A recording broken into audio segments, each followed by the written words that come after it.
Students అందరూ కూడా 46 రద్దు చేయాలని చెప్పేసి ఎప్పటి నుంచో ధర్నా చేస్తున్నారు. అయితే దీనికి సంబంధించి చాలా మంది మద్దతు ఇవ్వడానికి ఇక్కడికి రావడం జరిగింది. అందులో భాగంగా మహిపాల్ యాదవ్ గారు కూడా రావడం జరిగింది. ఇంతకుముందు కూడా ఓయూలో కలిసాం సార్, మనం అందరం కూడా ఆ రోజు ఇద్దరు వర్గాల మధ్య కూడా గొడవ జరుగుతుంది, దానికి మీరు పరిష్కారాలు కూడా చెప్పారు.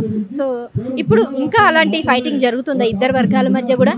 జరుగుతుందండి. గొడవకు కారణం పాపం అక్కడ జియో 46 అనుకూల వ్యక్తులు కానీ జియో 46 వ్యతిరేక వ్యక్తుల విద్యార్థులు ఏ తప్పు లేదు. గతంలో ఉన్న బీఆర్ఎస్ పార్టీ వీళ్ళ మధ్యలో గొడవ పెట్టి వాళ్ళు ఇప్పుడు ఓడిపోయారు. ఆ గొడవ పెట్టిరని చెప్పి వీళ్ళని ఓడగొట్టారు. వివి శ్రీనివాస్ అనే వ్యక్తి ఆంధ్ర, ఈయన తీసుకొచ్చిన చిచ్చు.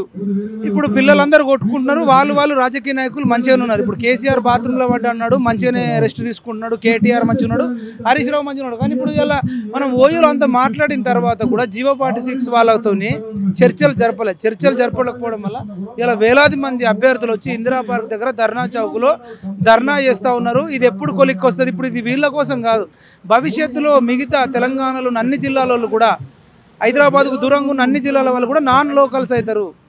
అంటే ఇది భవిష్యత్తుకు జియో 46 వల్ల చాలా అన్యాయం జరుగుతుంది, పెద్ద గొడవలు జరుగుతాయి. కాబట్టి ఇలా అది ఇంకా న్యాయం జరగలేదు, వీళ్ళు ధర్నాకు వచ్చారు.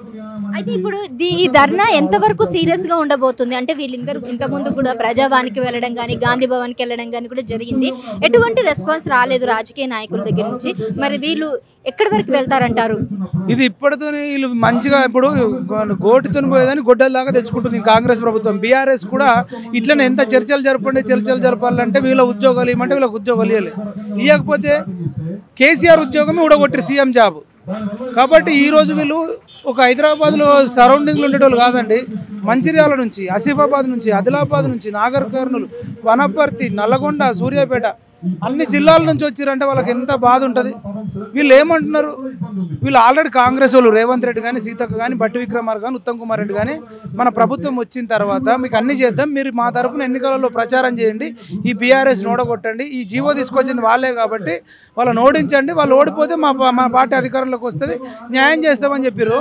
వీళ్ళు ఇలా అన్ని విషయాల మీద మాట్లాడుతున్నారు.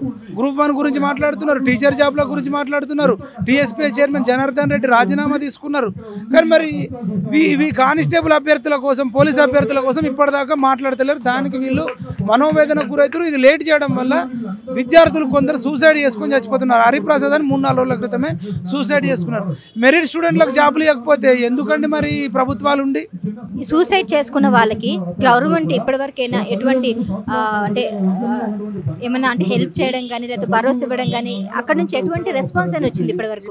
కనీసం పరామర్శ లేదండి, పరామర్శ లేదు, ఏమీ లేదు. నిమ్మకు నీరెత్తనట్టున్నారు. ఎంతమందికి రిప్రజెంటేషన్ ఇచ్చినా, ఎంతమందిని కలిసినా మాట్లాడుతున్నారు కానీ న్యాయం చేయమని చెప్తే టైం ఇవ్వట్లేదు.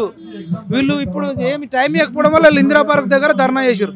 నిన్న కూడా రేవంత్ రెడ్డి గారు కానీ, కోదండరామ్ కానీ, కూనం సాంబశివరావు కానీ వీళ్ళు కాంగ్రెస్ వాళ్ళు ధర్నా చేశారు సెంట్రల్ గవర్నమెంట్ మీద.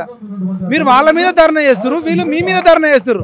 ఫస్ట్ వీళ్ళకి చర్చలు జరపండి, తర్వాత మీరు సెంట్రల్ గవర్నమెంట్ మీద ధర్నా చేయండి అని నేను డిమాండ్ చేస్తాను. థ్యాంక్ యూ మహిపాల్ అన్న. సో సార్ చెప్తున్నారు ఏంటంటే, సో ముందు వీళ్ళు ఇక్కడి వరకు ఇంత దూరం రావడానికి కారణం మీరే. బీఆర్ఎస్ ప్రభుత్వం మీద పోరాడి అలసిపోయాము. ఇప్పుడు కాంగ్రెస్ ప్రభుత్వం కూడా అదే తీరుంది.